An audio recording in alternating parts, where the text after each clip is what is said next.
নমস্কার। ক্যাম্পাস প্লাসের নতুন প্রতিবেদনে আপনাদের সবাইকে স্বাগত। তো এখন ব্যাপারটা হচ্ছে কি যে গত 2রা জুলাই পশ্চিমবঙ্গের বিজেপির নতুন সভাপতি নিযুক্ত হয়েছেন শ্রমিক ভট্টাচার্য, এবং তার 3-4 দিন পরেই ছিল ডক্টর শ্যামাপ্রসাদ মুখার্জির জন্মদিন। এই দুটো ঘটনা পরপর ঘটে যাওয়াতে যেটা হলো সেটা হচ্ছে শ্রমিকবাবুর কাছ থেকে আগামী বিধানসভার ইলেকশনের কিছু রুট ডিরেকশন পেলাম যে কী পথে তারা হয়তো এগোতে চাইছেন।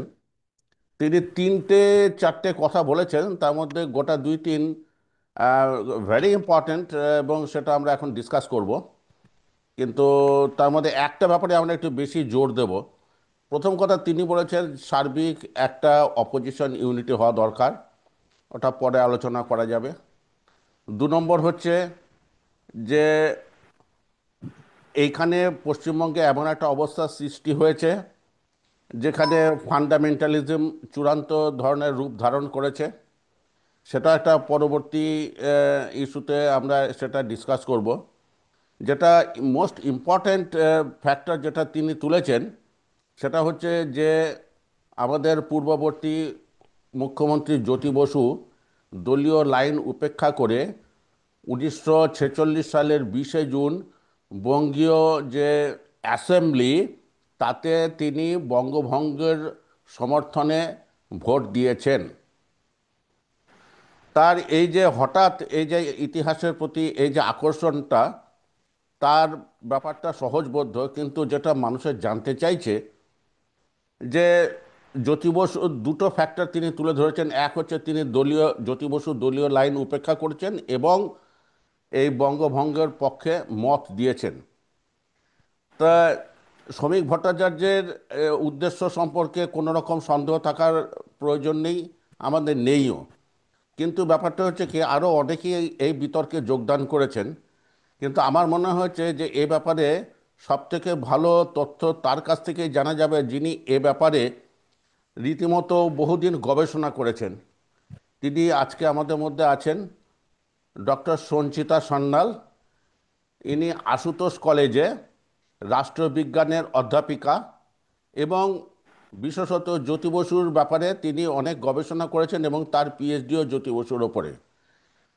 ডক্টর সঞ্চিতা সান্যাল, আপনাকে স্বাগত। ধন্যবাদ। আহ, আগে প্রথমেই একদম স্ট্রেট ইস্যুতে চলে আসি। জ্যোতি বসু কি এই বঙ্গভঙ্গের পক্ষে ভোট দিয়েছিলেন? হ্যাঁ, 20শে জুন যে আইনসভায় তৎকালীন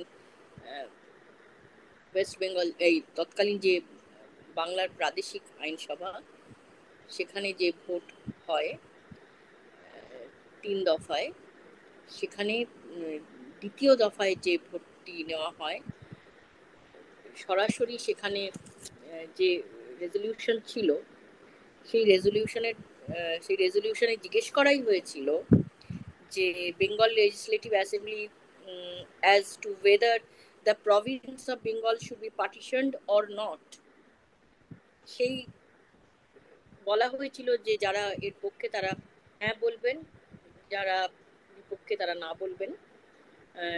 ফলে পক্ষের ভোটে জ্যোতি বসু এবং সেই সময়ের যে দুজন কমিউনিস্ট নেতা ছিলেন রতনলাল ব্রাহ্মণ, তারা পক্ষেই ভোট দিয়েছিলেন। ডক্টর সান্যাল, একটা জিনিস একটু জানতে চাইবো, সেটা হচ্ছে যে এই পরিপ্রেক্ষিতে একটু জানা দরকার যে জ্যোতি বসুর এটা কি পার্সোনাল চয়েস, না দলীয় যে মানে মনোভাব তারই প্রতিফলন? এই আলোচনা করতে গেলে ইতিহাস বলতে হবে। অবশ্যই এটা কোনো পার্সোনাল চয়েস নয় বা হতেও পারে না, কারণ কমিউনিস্ট পার্টিতে ব্যক্তির নিজস্ব কোনো চয়েস বলে কিছু হয় না, পার্টির ডিসিশনেই তিনি এখানে ভোট দিয়েছিলেন। আমি একটি বিতর্কের যে বিতর্কটি এই মুহূর্তে হয়েছে সেই বিতর্ক খানিকটা আমার শুনেছি, এবং সেইখান থেকে আমার মনে হয় জবাবগুলো দিলে ব্যাপারটা স্পষ্ট হবে। যে বিতর্কে বলা হচ্ছে যে 20শে জুন ডক্টর শ্যামাপ্রসাদ মুখোপাধ্যায়ের আনা প্রস্তাবের ওপর নাকি ভোটাভুটি হয়, এবং সেই ভোটে নাকি জ্যোতি বসুরা পার্টিশনের পক্ষে ভোট দেন। এই তথ্যটি সম্পূর্ণ ভুল। এই প্রস্তাব তৎকালীন স্পিকার তিনিই রাখেন, যে নিয়ম মতন রাখার কথা সেভাবেই হয়। মোটামুটি ভাবে পার্টিশন ভারতবর্ষের যে তখন দ্বিখণ্ডিত হবেই এবং ক্ষমতা হস্তান্তর যে করতেই হবে, সেই সিদ্ধান্ত 3রা June 3rd June 1947 British house of কমন্সে স্ট্যাম্প পড়ে, সেখানে পাস হয় প্রথমে, এবং 3রা জুনই ফাইনাল হয়ে যায়। তারও আগে মাউন্ট ব্যাটেন, তাকে ভারতবর্ষে পাঠানোই হয়েছিল যে এই সেটেলমেন্টটা করতে, যে কিভাবে পার্টিশন হবে, ক্ষমতা হস্তান্তর কিভাবে করা হবে। মাউন্ট ব্যাটেন ভারতবর্ষে পৌঁছন 24শে মার্চ। তাকে বলা হয় তার হাতে মোটামুটি 1 বছর সময় আছে এই বিষয়টা সিদ্ধান্ত নেওয়ার জন্য, বিভিন্ন পক্ষের সঙ্গে আলোচনা করে। কিন্তু দেখা যায় যে খুব দ্রুতই এই সিদ্ধান্ত নেওয়া হয়, 2রা জুনের মধ্যেই সিদ্ধান্ত হয়ে যায়, এবং এই সিদ্ধান্তের কথা ব্রিটিশ হাউস অফ কমন্সকে জানিয়ে দেওয়া হয়, এবং সেখানে 3রা জুন এটি পাস হয়ে যায়। 3রা জুন পাস হয়ে যাওয়ার পর আর কিছুই করার থাকে না, ভারতবর্ষের আর কোনো রাজনৈতিক দলেরই কোনো বক্তব্য, কোনো কিছুই সেখানে আর বলার থাকে না। এবং সেটাকেই শুধু 20শে জুন, যেই দিনটাকে নিয়ে আমাদের এখানকার যে বিরোধী দল তারা বিশেষ ধরনের একটি রাজনৈতিক বার্তা দিতে চাইছেন এবং সাম্প্রদায়িকতার উস্কানি দিতে চাইছেন, সেখান থেকে দাঁড়িয়ে আমরা এই প্রশ্নটাকে অ্যাড্রেস করতে পারি। 20শে জুন যখন বাংলা প্রদেশের আইনসভায় এই ভোটাভুটি হচ্ছে, তখন 3টি প্রধান বক্তব্যের ওপর ভোটাভুটি নেওয়া হয়। একটি প্রথম 3টে নাগাদ যে ভোটাভুটি হয়, সেখানে বলা হয় যে মুসলিম মেজরিটি প্রভিন্স গুলো, তারা কোন দিকে, বা হিন্দু মানে প্রভিন্স গুলোকে কোন দিকে, মানে বাংলার প্রভিন্সটা কোন দিকে জয়েন করবে, কোন কনস্টিটিউয়েন্ট অ্যাসেম্বলি চয়েস করে নেবে। সেক্ষেত্রে কমিউনিস্ট পার্টির যে দুজন সেই সময় 3জন ছিলেন, দুজন তারা এপারের বঙ্গের জেলা থেকে ক্যান্ডিডেট ছিলেন, তারা তখন এখানে এই ভোটে অ্যাবস্টেইন করেন, তারা এই ভোটটা দেন না। তার অন্যতম কেন দেন না, তার কারণ ছিল যে তাদের বক্তব্য ছিল যে বাংলা যে ভাগ হচ্ছে, এবং এই পুরো বাংলা কোন দিকে জয়েন করবে, ভারতবর্ষের দিকে না পাকিস্তানের দিকে, সেই জয়নিং এর ব্যাপারটা গণভোটের মধ্যে দিয়ে হওয়া উচিত, এটা কমিউনিস্ট পার্টির সিদ্ধান্ত ছিল। তো গণভোটে যখন এটা হচ্ছে না, আইনসভার কিছু মেম্বাররা ঠিক করছেন, সেটা কমিউনিস্ট পার্টির সিদ্ধান্ত অনুযায়ী তারা এই ভোটে অংশগ্রহণ করেন না। দ্বিতীয় যে প্রশ্নটা আসে যে whether the province of Bengal should be partitioned or not, সেইখানে তারা পার্টিশনের পক্ষে ভোট দেন। তারও একটা যুক্তি ছিল, কারণ যেহেতু এটা 3rd হয়ে যায় যে এইভাবেই পার্টিশন করেই দেশের ক্ষমতা হস্তান্তর করা হবে, এবং সেই হস্তান্তরের গোটা প্রক্রিয়ার মধ্যে কংগ্রেস এবং মুসলিম লীগ এবং ব্রিটিশ প্রশাসন তারা তাদের মধ্যেই আলাপ আলোচনা করে এটা ঠিক হয়ে যায়, তখন আর এটার মধ্যে আর কোনো কিছু করার থাকে না। যদি কমিউনিস্ট পার্টি এখানে ভোট না দিতেন পার্টিশনের পক্ষে, তাতে কিছু আসেও যে মানে কিছু তার জন্য মানে কিছু অন্যরকম কোনো সিদ্ধান্ত হতো না। কমিউনিস্ট পার্টির দুটো ভোট পক্ষে যাক বা বিপক্ষে যাক, তাদের কিছুই এসে যেত না। কিন্তু তবু এখানে ভোটটা পার্টিশনের পক্ষে দেওয়ার অন্যতম একটা কারণ ছিল, তার আগের দিন আমি একটা রেকর্ড পার্টির যে সেই সময় একটি রেকর্ড অলরেডি একটু দেখাতে বলবো। আহ, আগের দিন মানে 19শে জুন, 19শে জুন এটা কমিউনিস্ট পার্টির বিবৃতি স্টেটসম্যান পত্রিকা ফ্রাইডে ছিল, 20শে জুন 1947-এর এটা বেরোয়।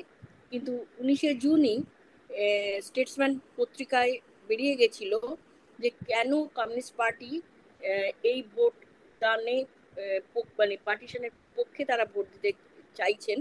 তার কারণ ওনারা চাইছেন না এই পরিস্থিতিতে হিন্দু এবং মুসলিমদের মধ্যে আরো বেশি কোনো তিক্ত সম্পর্ক তৈরি হোক বা আরো বেশি কোনো সিভিল ওয়ারের দিকে যেন এগিয়ে না যায়। কারণ পরিস্থিতি সেই সময় আমরা সেই সময়কার বিভিন্ন নিউজ পেপার বা অন্যান্য ডকুমেন্টস থেকে দেখতে পাই যে পরিস্থিতি তখন তৈরি হয়েছিল, তখন আর তো কিছু করার ছিল না, মানে কোনোভাবেই পার্টিশনকে আটকানো যায় না, আচ্ছা, যাবে না। ডক্টর সান্যাল, একটা ছোট্ট প্রশ্ন করে রাখি। তখন এই যে ভোটাভুটি হয়েছিল, মানে এর পক্ষে বিপক্ষে মানে কত ভোট কি সেই ধরনের কিছু তথ্য আছে? হ্যাঁ, এগুলো তো এই পুরো সেই সময়কার যে এটা খুবই অ্যাভেলেবেল, মানে ইন্টারনেটেও এই এটা পাওয়া যায়। আমি একটু দেখাতে চাইছি এইখানে টোটাল কে কত কোন জায়গায় ভোট দিয়েছিলেন, আহ, এই পুরো হিসেবে বিভিন্ন জায়গাতেই আপনি বেরিয়ে আপনি আসে ওটা তো। আমাকে আপনি ওটা আমাকে পাঠিয়ে দেবেন, আমি ওটা স্ক্রিনে শো করব। এখনই পাঠিয়ে দিতে দেবো? না না, না পরে? পরে পরে পরে আপনি এখন বলে যান। হ্যাঁ, তো এইটা পার্টিশনের পক্ষে 58 জন ভোট দিয়েছিলেন, তার মধ্যে জ্যোতি বসুর নাম আছে। আহ, তো এই এত ডিটেলে আমরা গিয়ে কোনো এতদিন পরে কে কত ভোট পড়েছিল না পড়েছিল এত ডিটেলে না গিয়েও এই পরিস্থিতি কেন তৈরি হলো, কেন এইভাবে সিদ্ধান্ত নিতে হলো, এই আলোচনাটা মনে হয় আরো বেশি জরুরি। কারণ কমিউনিস্ট পার্টি যখন আন্দোলনের মধ্যে ছিল, এই আন্দোলন চলছিল, তখন কিন্তু কমিউনিস্ট পার্টির একটা খুব স্ট্রং পজিশন ছিল পার্টিশনের বিরুদ্ধে, এবং সেই বক্তব্যটাই আমার মনে হয় এইখানে এইখানে কমিউনিস্ট এইখানেই পার্টি। মনে হচ্ছে আমার নেক্সট যে কোশ্চেন হওয়া উচিত, বা যেটা আপনি হয়তো বলতে চলেছেন, সেটা হচ্ছে যে পার্টিশন অফ বেঙ্গল এবং কমিউনিস্ট পার্টির এ ব্যাপারে কি মনোভাব।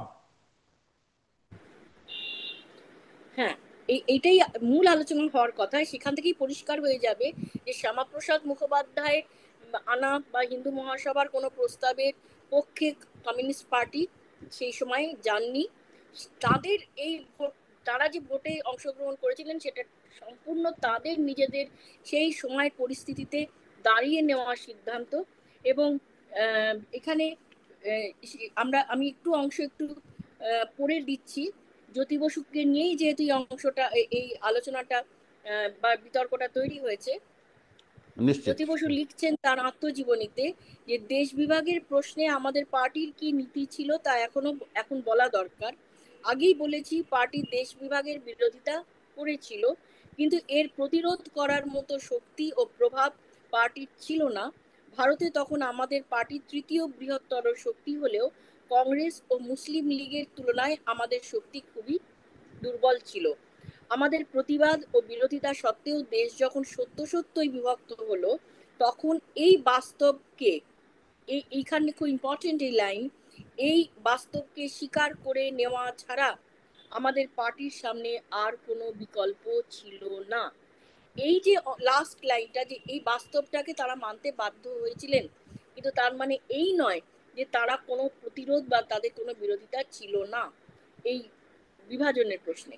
এবং সেটাই মনে হয় আলোচনা করলে বোঝা যাবে যে পার্টিশনের এই ইস্যুতে কমিউনিস্ট পার্টি, তারা খুবই তখন ছোট্ট একটি সংগঠন, দল, এবং তাদের প্রভাব বা প্রতিপত্তি তুই নেই, তবুও তাদের সেই স্বল্প ক্ষমতা নিয়ে তারা এই পার্টিশনের বিরুদ্ধে সামগ্রিকভাবে তাদের অংশগ্রহণ ছিল পার্টিশনের বিরুদ্ধে। এবং খুব ডিস্টিংক্টলি বোঝা যায় কংগ্রেস এবং হিন্দু মহাসভা এবং মুসলিম লীগ, এমনকি শরৎ বসুরা যে যুক্তবঙ্গের কথাও বলেছিলেন, এই প্রতিটা বিষয় থেকেই কমিউনিস্ট পার্টির বক্তব্য ছিল একেবারেই পৃথক। এবং অনেক ক্ষেত্রেই আজকের দিনে দাঁড়িয়ে আলোচনা করতে গেলে আমরা দেখি যে সেই সিদ্ধান্ত, কমিউনিস্ট পার্টির সেই যে মনোভাব বা বক্তব্য অনেক বেশি বৈজ্ঞানিক এবং অনেক বেশি সুস্থ একটি বক্তব্য ছিল।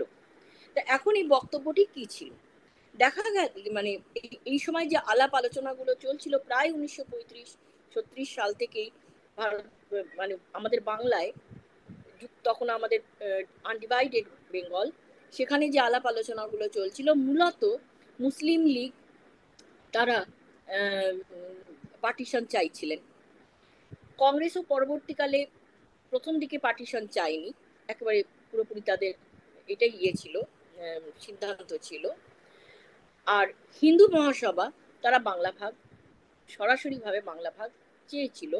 আর শরৎচন্দ্র বসু, নেতাজি সুভাষচন্দ্র বসুর ভাই, তিনি চেয়েছিলেন যে যুক্তবঙ্গ মিলে একটি স্বাধীন রাষ্ট্র হোক। আর কমিউনিস্টরা চেয়েছিলেন কোনোভাবেই ভাগাভাগির প্রশ্ন নয়, যুক্তবঙ্গ থাকবে, কিন্তু মূল ভারতবর্ষের ইউনিয়নের মধ্যেই যুক্তবঙ্গ সে একটি তার একটি নির্দিষ্ট প্রভিন্সিয়াল অটোনমি থাকবে, কিন্তু তারা ভারতবর্ষ থেকে সেপারেটেড হবেন না। এবং স্বাধীন ভারতীয় যুক্তরাষ্ট্রের স্বাধীন ও ঐক্যবদ্ধ বাংলার কথা তারা বলেছিলেন। এইটাই ছিল কমিউনিস্ট পার্টির স্ট্যান্ড বাংলা বিভাজনের প্রশ্নে। আমি আবার উল্লেখ করছি যে স্বাধীনতা পত্রিকায় ভারত বিভাগ এবং বঙ্গভঙ্গ প্রসঙ্গে কমিউনিস্ট পার্টির যে বক্তব্য 9 এপ্রিল 1947 সালে প্রকাশিত হয়, সেখানে পরিষ্কারভাবে একেবারে বোল্ড লেটারে লেখা ছিল, স্বাধীন ভারতীয় যুক্তরাষ্ট্রে, স্বাধীন ভারতীয় যুক্তরাষ্ট্রে স্বাধীন ও ঐক্যবদ্ধ বাংলার জন্য আওয়াজ তুলুন। অর্থাৎ কমিউনিস্ট পার্টি কিন্তু কোনোভাবেই বাংলা বিভাজন চায়নি, এমনকি ভারতবর্ষ থেকেও বিভাজিত হয়ে আলাদা কোনো রাষ্ট্র গড়ার কথা শরৎচন্দ্র বসুরা যেভাবে বলছিলেন যে দুটি বাংলা মিলে একটি স্বাধীন রাষ্ট্র, সেটার পক্ষেও তারা ছিলেন না। এমনকি লীগের বা মহাসভারও যে ডিভিশনের প্রশ্ন, সেটাতেও তাদের মত ছিল না। এবং কংগ্রেসের যে মতামত, তার সঙ্গে কমিউনিস্ট পার্টির মতামতের একেবারে খুব ভীষণ, মানে বৃহৎভাবে বলা যায় তাদের মধ্যেও এক ধরনের বিরোধিতা আছে। আমি এখানে একটা প্রশ্ন একটা করতে হবে ফর ক্ল্যারিফিকেশন। সেটা হচ্ছে এই যে পার্টিশন অফ বেঙ্গল, এটা কি আহ, মানে ব্রিটিশ গভর্নমেন্টের ব্রেন চাইল্ড, না এটার ইনিশিয়েশনটা ভারত থেকে হয়েছিল? যদি হয়ে থাকে তাহলে কেন এবং কে কিভাবে করেছিল? দেখুন, এটা সাধারণত ভাবে অনেকে বলে থাকেন যে দ্বিজাতি তত্ত্বের জনক হচ্ছেন মোহাম্মদ আলী জিন্নাহ 1940 সালে লাহোর কংগ্রেসে। কিন্তু ইতিহাস যারা চর্চা করেন তারা জানেন যে এই 1899 সাল নাগাদ লালা লাজপত রায় প্রথম এই দ্বিজাতি তত্ত্বের প্রসঙ্গ নিয়ে আসেন। এবং সেখানে তিনি বলেন যে ভারতবর্ষ হচ্ছে একটি জাতি, এবং ভারতবর্ষ সেই সেই জাতির মধ্যে মুসলিমরা কখনোই সেই জাতির মধ্যে পড়ে না, তারা আলাদা জাতি। তো প্রথম এই দ্বিজাতি তত্ত্বের প্রসঙ্গ প্রথম উঠে আসে কিন্তু লালা লাজপত রায়ের কথায়। পরবর্তীকালে আমরা যদি আরো যারা এই বিষয় নিয়ে চর্চা করেছেন, জয়া চ্যাটার্জি বা আরো অন্যান্য অনেক লেখাতে আমরা দেখব যে ভারতীয়দের আলাদা জাতি সত্তা হিসেবে দেখতে গিয়ে মুসলিমদেরকে সেখানে যে রাখা হচ্ছে না, এই কথা, এই প্রসঙ্গটা সেই তৎকালীন বাংলার সমস্ত শিক্ষিত, মধ্যবিত্ত, উচ্চবিত্ত, ধনী মানুষজনের এটাই বিশ্বাস ছিল। এবং সাহিত্যিকদের মধ্যে বঙ্কিমচন্দ্র চট্টোপাধ্যায়, ঐতিহাসিকদের মধ্যে যদুনাথ সরকার, সুনীতি কুমার চট্টোপাধ্যায়, এরকম অনেকের নাম করা যায়, হরপ্রসাদ শাস্ত্রী, পরবর্তীকালে এরকম অনেকের নাম করা যায় যারা কিন্তু একযোগে এই জায়গাটায় তারা এসেছিলেন যে বাঙালি, ভারতীয় বা বাঙালিরা যে জাতি সত্তায় বিলং করে তারা সেটা সম্পূর্ণভাবে মুসলিমদের থেকে আলাদা, ফলে তাদের জন্য একটা তাদের নিজস্ব হোমল্যান্ড দরকার এবং সেখানে মুসলিমদের জায়গা হবে না। এই কথাটা কিন্তু জিন্নার আগে, অনেক আগে, ভারতীয়দের, বাঙালি বা হিন্দুদের মধ্যেই অনেক আগে এসে গেছিল। এবং আরো আগে ধরলে এটা এটা লালা লাজপত রায় প্রথম এই প্রসঙ্গটা উত্থাপন করেন। আচ্ছা, হয়তো এক্ষেত্রে এখন যে বিতর্কটা উঠেছে তার বাইরে গিয়েও একটা ছোট প্রশ্ন করে রাখছে, আবার এই ইস্যুতেই ফিরে আসবো। একসঙ্গে পাঞ্জাব এবং বাংলা ভাগ হলো, ইস্যুজ অলমোস্ট সেম। তো পাঞ্জাবের যে পার্টিশনটা সেটা এরকম মোটামুটিভাবে অ্যামিকেবল হলো, কিন্তু বাংলার যে পার্টিশনটা সেটা এরকম স্টর্মি হলো, এবং আজকে দেখা যাচ্ছে যে একটা বিধানসভা ইলেকশনের আগে পর্যন্ত এটাকে ইস্যু করা হচ্ছে। এর কারণটা একটু বলতে পারেন?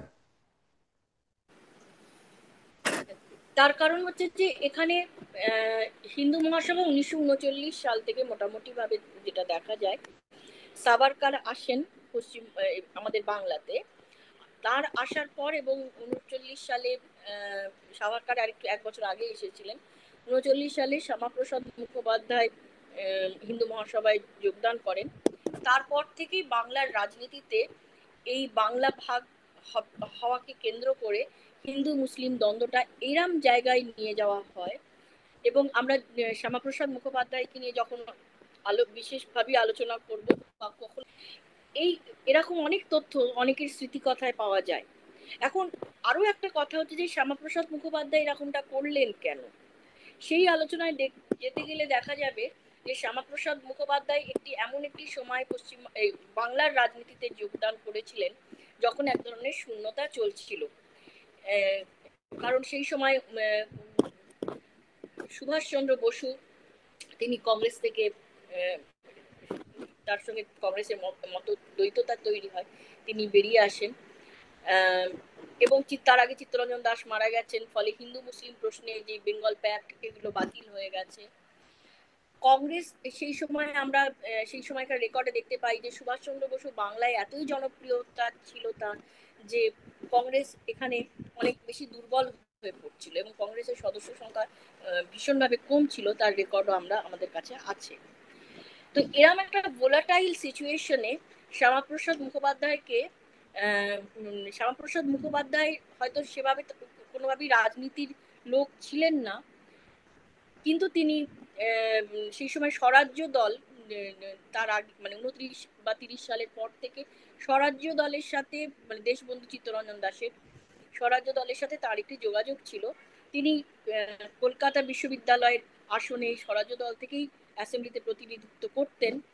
কিন্তু এহেন শ্যামাপ্রসাদ মুখোপাধ্যায় হঠাৎ করেই হিন্দু মহাসভায় যোগদান করলেন কেন, তার প্রশ্নের উত্তর আমরা পেয়ে যাই অন্নদা শঙ্কর রায়ের একটি কথায়। অন্নদা শঙ্কর রায়কে শ্যামাপ্রসাদ মুখোপাধ্যায় বলেইছিলেন যে কংগ্রেসে গেলে আমি এত তাড়াতাড়ি নেতা হয়ে উঠতে পারবো না, সেই জন্যে তিনি হিন্দু মহাসভায় যোগদান করলেন। কিন্তু হিন্দু মহাসভায় যোগদান করেও যে শ্যামাপ্রসাদ মুখোপাধ্যায় খুব বড় নেতা হয়ে উঠতে পারবে না এমন কোনো সম্ভাবনা ছিল না। তার কারণ নেতাজি সুভাষচন্দ্র বসুর একটা বিশাল প্রভাব বাংলার রাজনীতিতে ছিল। আরো একটি প্রভাব ছিল বিপ্লবী অংশের, যেমন অনুশীলন সমিতি বা এই সমস্ত বিপ্লবী যে সমস্ত সংগঠনগুলো ছিল, তাদের একটা প্রভাব ছিল বাংলার রাজনীতিতে। আর সেই সময় মোটামুটি 30 সালের পর থেকে কমিউনিস্টদের একটা উত্থান ঘটছিল বাংলার রাজনীতিকে ঘিরে, কারণ শ্রমিক কৃষকদের মধ্যে কমিউনিস্টদের একটা প্রভাব তৈরি হচ্ছিল। এই জায়গাটায় দাঁড়িয়ে কিছু মারোয়ারি এবং কিছু উচ্চবিত্ত, ধনী, ব্যবসায়ী বাঙালি, তাদের মনে হলো যে এই প্রবণতাগুলোকে আটকাতে গেলে এমন কোনো ধর্মীয় বিষয়কে সামনে আনা দরকার, যাতে করে কমিউনিস্টদের বা এই ধরনের প্রভাবগুলোকে, বিপ্লবী প্রভাবগুলোকে বা নেতাজি সুভাষচন্দ্র বসুর প্রভাব, এইগুলোকে কাটিয়ে ওঠা যায়। এবং সে কারণে তারা শ্যামাপ্রসাদ মুখোপাধ্যায়কে প্রমোট করেন বলা যায় ভীষণভাবে। এবং শ্যামাপ্রসাদ মুখোপাধ্যায়ও দেখেন যে তাকে নেতা হয়ে উঠতে গেলে মুসলিম লীগের একেবারেই পুরোপুরি অপোজিট একটা রাজনীতি, মুসলিম লীগ যেভাবে চলছে ঠিক সেভাবেই আরেকটা হিন্দু রাজনীতি, কমিউনাল রাজনীতি সেখানে করতে হবে। কারণ তিনি অন্যান্য ভাবে আর সুভাষচন্দ্র বসু বা অন্যদের মতো করে রাজনীতি করলে তিনি তাদেরকে কমব্যাট করতে পারবেন না। এবং ঠিক সেই কারণেই তিনি ওই জ্বালাময়ী ভাষণ দিয়ে বা একটা প্রবল সাম্প্রদায়িক রাজনীতির মধ্যে বাংলাকে টেনে নিয়ে গেছিলেন। এবং আমরা যদি সেই সময় যারা সমসাময়িক সময় যারা লিখেছেন, যেমন ধরুন অশোক মিত্র, যেমন ধরুন তপন রায়চৌধুরী, যেমন ধরুন যতীন সরকার, যারা সেই সময় স্মৃতিকথা লিখেছেন, তাদের লেখাগুলো পড়লে বোঝা যায় যে শ্যামাপ্রসাদ মুখোপাধ্যায় কিন্তু খুব বড় স্বাধীনতা সংগ্রামী ছিলেন না। ইনফ্যাক্ট হিন্দু মহাসভা নিজেই স্বাধীনতা সংগ্রামে তাদের কোনো অংশগ্রহণ ছিল না।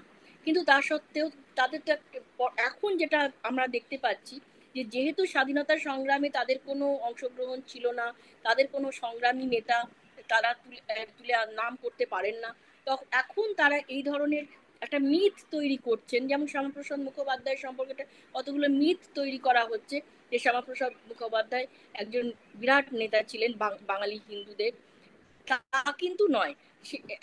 যেটা বলা যেতে পারে যে শ্যামাপ্রসাদ মুখোপাধ্যায় ছিলেন একটি শিক্ষিত মধ্যবিত্ত উচ্চবিত্ত ধনী সম্প্রদায়ের হিন্দু, মানে কমিউনাল সম্প্রদায় দলপতির মতন একজন ছিলেন। তিনি কিন্তু সেরকম স্তরের নেতা ছিলেন না।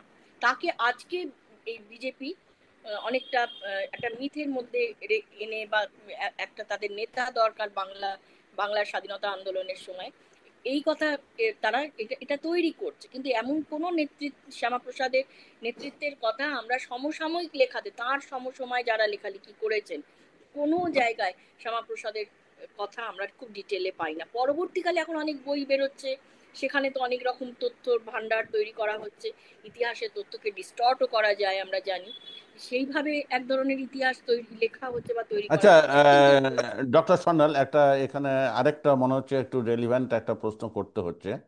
সেটা হচ্ছে যে ডক্টর শ্যামাপ্রসাদ মুখোপাধ্যায় যা করেছেন করেছেন, ঠিক হোক ভুল হোক, পক্ষে বা বিপক্ষে নানা রকম বক্তব্য থাকবেই। হঠাৎ জ্যোতি বসুর সঙ্গে তাকে একই ব্র্যাকেটে একই নিঃশ্বাসের নাম নিয়ে এটা করার হঠাৎ প্রয়োজনটা হচ্ছে কেন? সেটা তো পুরোপুরি সম্পূর্ণভাবে রাজনৈতিক। এটা তো বিধানসভা ভোটের আগে এই ধরনের কথা বলে একটা সমস্ত প্রসঙ্গগুলোকে ভুলিয়ে দেওয়া, সেটা এটার তো মধ্যে কোনো রাজনীতি ছাড়া বা রাজনীতি সূক্ষ্ম চাল ছাড়া এটার মধ্যে আর কোনো প্রাসঙ্গিকতা না, নেই। মানে এতে এতে ইতিহাসের কোনো রকম কিছু রয়েছে কিনা, যে হঠাৎ দেখা গেল যে ধরুন শ্যামাপ্রসাদ মুখোপাধ্যায়ের যে জন্মশতবার্ষিকী 2001 সালে হয়ে গেছে, তখনও সেই এই আলোচনাটা হতে পারতো। তারপরে ভারতের স্বাধীনতার বিভিন্ন এ ধরনের অ্যানিভার্সারি হয়েছে, তখনও হয়নি। আজকে হঠাৎ দেখা যাচ্ছে যে জ্যোতি বসু সম্পর্কে বলা হচ্ছে তিনি পার্টি লাইন ডিফাই করেছেন। এই জায়গাটাতে আমি আরেকবার আপনাকে স্ট্রেস করতে বলবো যে Jyoti Basu party line defy করে এই বঙ্গভঙ্গের পক্ষে ভোট দিয়েছেন। এই ব্যাপারটা আপনি আরেকবার একটুখানি বোঝান। এটা একটা অসম্ভব ব্যাপার। জ্যোতি বসু কোনো রকমই পার্টি লাইন ডিফাইড করেননি। তার কারণ হচ্ছে যে সেই আমি আমি আরেকবার বললাম যে আগের দিন যেদিনকে 20 জুনের ভোটাভুটি হয়, তার আগের দিন পার্টি লাইনটা ক্লিয়ার। তার যে প্রেস কনফারেন্সে স্টেটসম্যানে বেরিয়েছিল, সেই প্রেস কনফারেন্সে যে বক্তব্য আমি আমি আগে একটু আগে পড়ে শুনিয়েছিলাম, যে তারা বলেইছিলেন যে এই হিন্দু মুসলিম যে বিভাজন বা তিক্ততা বা একটা সিভিল ওয়ারের দিকে এগিয়ে যাচ্ছে, এই বিষয়গুলোকে আটকাতেই আমরা এই মুহূর্তে পরিস্থিতির বাস্তবতাকে মেনে নিচ্ছি। কিন্তু তার মানে এই নয় যে পার্টিশন, হিন্দু মহাসভা যেভাবে পার্টিশনের লাইনে কথা বলেছিল, তার সঙ্গে জ্যোতি বসুর পার্টি বা কমিউনিস্ট পার্টি এই ধরনের কোনো সমঝোতা হয়েছিল বা একই ধরনের কথা ছিল, তা কিন্তু নয়। সম্পূর্ণ পার্টিশন সম্পর্কে আমি আবারও বললাম যে হিন্দু মহাসভা বা শ্যামাপ্রসাদ মুখোপাধ্যায়রা সরাসরি বাংলা বিভাগ চেয়েছিলেন, হিন্দু মুসলিম কমিউনাল বিভাগ, ধর্মের ভিত্তিতে বিভাজন চেয়েছিলেন। কমিউনিস্ট পার্টি এরকম কোনো বিভাজন চায়নি। কমিউনিস্ট পার্টি যুক্তবঙ্গের কথা বলেছিল, হিন্দু মুসলিম একসঙ্গে। কারণ আমরা যদি তার অর্থনৈতিক দিক দেখি, পূর্ব বাংলা এবং পশ্চিম বাংলা অর্থনৈতিক দিক দিয়ে কৃষি প্রধান এবং শিল্প প্রধান ছিল। ফলে যুক্ত বাংলা যদি এক হয়ে ভারতীয় ইউনিয়নের মধ্যে তার মানে আত্মসত্তা বিকাশের সুযোগ পায়, সেই কথাই পার্টির নিজস্ব লাইন ছিল। এবং এই লাইনেই তারা তাদের সমস্ত প্রচার আন্দোলন এই লাইনেই ছিল। এবং আমরা যদি পার্টির বিভিন্ন পত্রপত্রিকা পড়ি, ভবানী সেন এবং পিসি যোশী তারা যৌথ বিবৃতি দিয়েছিলেন যে যেভাবে বাংলাকে ভাগ করা হচ্ছে, এতে বাঙালি একদিন মুছে যাবে। এবং তারা কথা আশঙ্কা করেছিলেন যে বাংলার এই বিভাজন কিন্তু বাঙালি জাতির জন্য অত্যন্ত দুঃখের একটি ঘটনা ঘটতে চলেছে।